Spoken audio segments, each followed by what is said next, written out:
নমস্কার, আমি তুলিকা। তোমাদের বিভিন্ন ধরনের গল্প শোনাই।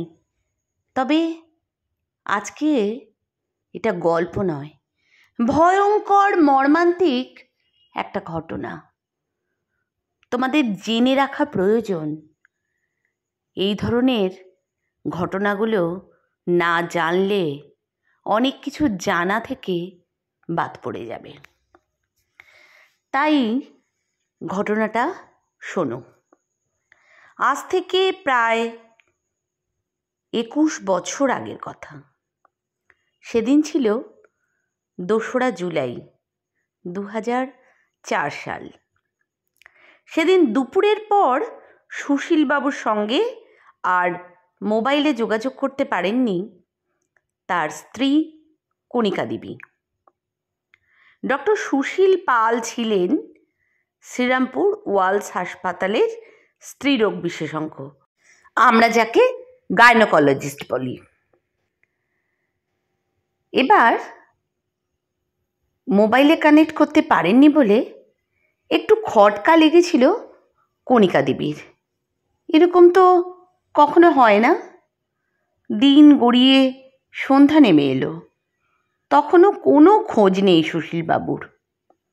সেদিন রাতেই হাওড়ার সাঁকরাইলের সরস্বতী খালে পাওয়া যায় এক ক্ষতবিক্ষত মৃতদেহ। শনাক্তকরণের পর বোঝা যায় সেই মৃতদেহটি ছিল ডক্টর সুশীল পালের। ময়নাতদন্তে দেখা যায় দেহে অন্তত 33টি আঘাতের চিহ্ন রয়েছে। গলার হাড়ও ভাঙা। ময়নাতদন্তে স্পষ্ট বোঝা গিয়েছিল শ্বাসরোধ করে খুন করা হয়েছিল ডক্টর সুশীল পালকে। চিকিৎসক হিসেবে বেশ নামডাক ছিল সুশীলবাবুর। ছিলেন রোগীদের পরম বন্ধু। একদম শেষ মুহূর্ত পর্যন্ত নর্মাল ডেলিভারি করার চেষ্টা করতেন এই ডাক্তারবাবু। আজকের দিনে যা এক বিরল দৃষ্টান্ত। আজকাল তো গরিব বড়লোক সবাইকে সিজার করতেই হবে, কারণ গাইনোকোলজিস্টদের ওখান থেকে একটা হিউজ অ্যামাউন্ট আসে। অবশ্য ওদের যুক্তিটাও বেশ গ্রহণযোগ্য, কারণ ওরা পেশেন্টের কোনো রিস্ক নিতে চান না। যাই হোক, এই সব কথা আমার না বললেও চলবে। আমি যে জায়গাটায় ছিলাম সেইখানটায় ফিরছি। চিকিৎসক হিসেবে নামডাক ছিল, আগেই বললাম। রোগীদের পরম বন্ধু ছিলেন, কারণ কি উনি নর্মাল ডেলিভারি করবার চেষ্টা করতেন এই ডাক্তারবাবু, যা সত্যিই আজকালকার যুগে বিরল। তাই ওনার নাম হয়েছিল সুশীল নর্মাল পাল। কিন্তু কেন অকালেই চলে যেতে হলো ডক্টর সুশীল পালকে?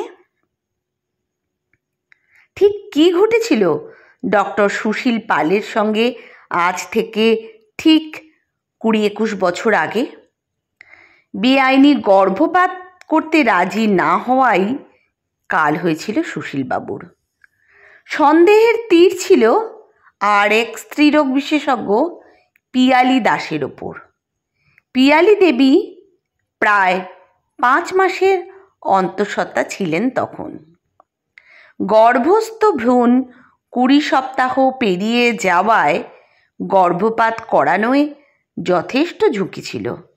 তাই কোন্নগর ও শ্রীরামপুরের 2 ওষুধের দোকানি মারফত তৎকালীন সিপিআইএম নেতা বিশ্বজ্যোতি বসু, পিয়ালি দেবীরা বালির সেবায়তন নার্সিংহোমে ডেকে পাঠিয়েছিলেন অভিজ্ঞ ও দক্ষ স্ত্রীরোগ বিশেষজ্ঞ সুশীলবাবুকে।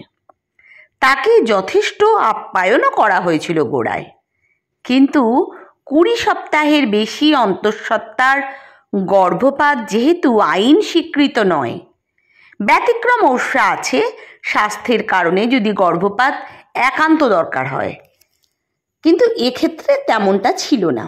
তাই সে রাজি হননি সুশীলবাবু। এবার কেন উনি গর্ভপাত করাতে চাইছিলেন সেটা অন্য গল্প, সেটা এখানে না বললেও চলবে। আচ্ছা, এবার যেটা হয়েছেন, উনি রাজি হননি বলে উনি ওটি ছেড়ে বেরিয়ে আসতেও চান। প্রথমে প্রচণ্ড হুমকি দেন, তাকে জোর করলে বিষয়টি তিনি পুলিশকে জানাতে বাধ্য হবেন এমনটা বলেন। এরপরেই বিশ্বজ্যোতি পিয়ালি অন্যদের সঙ্গে হাত মিলিয়ে ওটির মধ্যেই খুন করেন সুশীল বাবুকে। ভাবতে পারছেন, একজন মহিলা ডাক্তার, মানে স্ত্রীরোগ বিশেষজ্ঞ, তার অন্যান্য ব্যক্তিগত রসালো নোংরা কারণের জন্য আরেকজন স্ত্রীরোগ বিশেষজ্ঞকে খুন করাচ্ছেন লোক দিয়ে। ভাবুন বিষয়টা কী অবস্থার মধ্যে। যাই হোক, ওটির মধ্যে খুন করেন সুশীলবাবুকে। তদন্তে নেমে পুলিশের কাছে স্পষ্ট হয়ে যায় বালির জনসেবায়তনের নার্সিংহোমের সচিব বিশ্বজ্যোতি বসু, ডক্টর পিয়ালি দাস সহ আরও অনেকে জড়িত খুনের ঘটনায়। তদন্তভার সিআইডির হাতে গেলে প্রমাণ মেলে বালির সেবায়তন নার্সিংহোমেই খুন করা হয়েছে সুশীলবাবুকে। এর পরের ঘটনা অবশ্য আদেও সরলরেখায় চলেনি। পুলিশি তদন্তে দেখা যায় ঘটনায় প্রত্যক্ষভাবে জড়িত সিপিএমের একাধিক প্রভাবশালী নেতা। যেটা হয়, যে যখন পাওয়ারে থাকে তার সম্পূর্ণভাবে ক্ষমতার অপব্যবহার প্রত্যেকটা রাজনৈতিক দলই করে থাকে। যাই হোক, এই ধরনের কথাও বলা ঠিক নয়। তদন্তভার সিআইডির কাছে হাতে যাওয়ার পরেই তৎকালীন শাসক দলের প্রভাব যে ছায়া ফেলেছিল তদন্ত প্রক্রিয়ায়, তাও একান্তে স্বীকার করেছেন একাধিক সিআইডি অফিসার। যদিও সংবাদ মাধ্যমের তুমুল চাপ ও নিয়মিত প্রশ্ন তোলার মুখে এক সময়ে নতি স্বীকার করে শাসক দল। তদন্ত প্রভাবমুক্ত করার জন্য প্রত্যক্ষ হস্তক্ষেপ করেন তৎকালীন মুখ্যমন্ত্রী বুদ্ধদেব ভট্টাচার্য, যার সততা নিয়ে প্রশ্ন তোলার কোনো জায়গাই নেই। উনি মানুষটাই এমন ছিলেন। পার্টি থেকে বহিষ্কারও করা হয় অভিযুক্ত নেতাদের। তারপরও অভিযুক্ত সকলকে তদন্ত প্রক্রিয়ায় এক সূত্রে গেঁথে সিআইডিকে তদন্ত এগিয়ে নিয়ে যেতে হয় অত্যন্ত ধীর গতিতেই। সিআইডি এই খুনে 13 জনের বিরুদ্ধে খুন, তথ্য প্রমাণ লোপাট ও ষড়যন্ত্রের দায়ে চার্জশিট দেয়। ঘটনার 10 বছরের মাথায় 2014 সালে এই খুনের ঘটনায় অবশেষে দোষী সাব্যস্ত হন অভিযুক্তরা। সুশীল পাল হত্যা মামলায় দোষী সাব্যস্ত হয় 13 জন অভিযুক্ত। এই মামলায় রায় দেন হাওড়া জেলা ও দায়রা আদালতের বিচারক। মামলা চলাকালীন একজনের মৃত্যু হয়। দোষী সাব্যস্ত বাকি 12 জনের মধ্যে 8 জনকে যাবজ্জীবন সশ্রম কারাবাসের নির্দেশ দিল আদালত। দোষী আরও 4 জনের 7 বছর কারাদণ্ড হয়েছে। হাওড়া জেলা জজ তন্ময় গুপ্ত এই নির্দেশ দেন। সুশীল পালকে ষড়যন্ত্র করে খুন ও তথ্য প্রমাণ লোপাটের দায়ে যাবজ্জীবন কারাদণ্ড হয়েছিল বিশ্বজ্যোতি বসু, পিয়ালি দাস মণ্ডল, অমিত বন্দ্যোপাধ্যায়, প্রহ্লাদ সরকার, শুভ নারায়ণ ঘোষ, সন্তোষ অগ্রওয়াল, সুরেন্দ্র কুমার অগ্রওয়াল ও মুমতাজ আহমেদ খানের। খুনের তথ্য প্রমাণ লোপাটের দায়ে 7 বছরের কারাবাসের নির্দেশ হয়েছে বিশ্বনাথ কংস বণিক, রাজীব নাথ, জয়ন্ত ঘোষ এবং চন্দন ডোম ওরফে গব্বরের। আদালতে রায় ঘোষণার পরই কান্নায় ভেঙে পড়েন নিহত সুশীল পালের স্ত্রী কণিকা পাল এবং 2 মেয়ে শ্রেয়া ও সৃজা। আজকাল চিকিৎসক ও রোগীদের মধ্যে সম্পর্ক তলানিতে। সুচিকিৎসা পেতে আজও বহু কাঠখড় পোড়াতে হয় রোগীদের। অনেক চিকিৎসক ওষুধের কোম্পানি থেকে কমিশন, প্যাথোলজি ল্যাব থেকে কমিশন খেয়ে ভুলে গেছেন আদর্শের কথা। ডক্টর সুশীল পাল ছিলেন এক ব্যতিক্রম।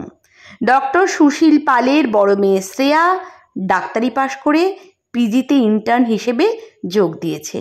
আশা করি সেও ভবিষ্যতে বাবার মতোই আদর্শ চিকিৎসক হয়ে উঠবে। ডক্টর সুশীল পালকে আমাদের প্রত্যেকের শ্রদ্ধার্ঘ। সত্যি এই ঘটনা আমি আজকে আমার এই চ্যানেলটায় বললাম এই কারণে, যদি এটা আপনাদের কাছে পৌঁছয় দয়া করে একটু শেয়ার করবেন। প্রত্যেকের জানা উচিত এই বড় ঘটনা, কারণ তৎকালীন দিনে এই রকম সত্যনিষ্ঠ ডক্টর যা আজকালকার যুগে বিরল, এবং ওই ঘটনা আজকের দিনেও প্রভাব ফেলে রাখে এই কারণে, যেই বাজারে সত্যির ভূমিকা একেবারে তলানিতে, সেই রকম দুনিয়ায় এই রকম জিনিস, এই রকম ঘটনা এক উল্লেখযোগ্য দৃষ্টান্ত তৈরি করে। চ্যানেলটা সাবস্ক্রাইব করবেন কি না সেটা পুরোপুরি আপনাদের বিষয়, তবে শেয়ারটা করতে কিন্তু ভুলবেন না। ঘটনাটা জানা প্রত্যেকের প্রয়োজন, কারণ যেখানে ডাক্তারদের ভূমিকা মানুষকে বাঁচিয়ে রাখার ভগবানের মতো, সেখানে এই রকম ডাক্তার আজও আমাদের জন্য ভীষণ ভীষণ দরকার। সত্যি এই ঘটনা মনকে নাড়া দিয়ে গেছিল। আজও যখন এই ঘটনাটা লিখিত আকারে পেলাম, সাথে সাথে আমি শোনানোর জন্য এটা পড়লাম। ভালো লাগার কোনো ব্যাপারই নেই, শুধু চোখের জল মুছে দৃঢ় কণ্ঠে সত্যির জয়ের জন্য আমাদের লড়াই করতে হবে।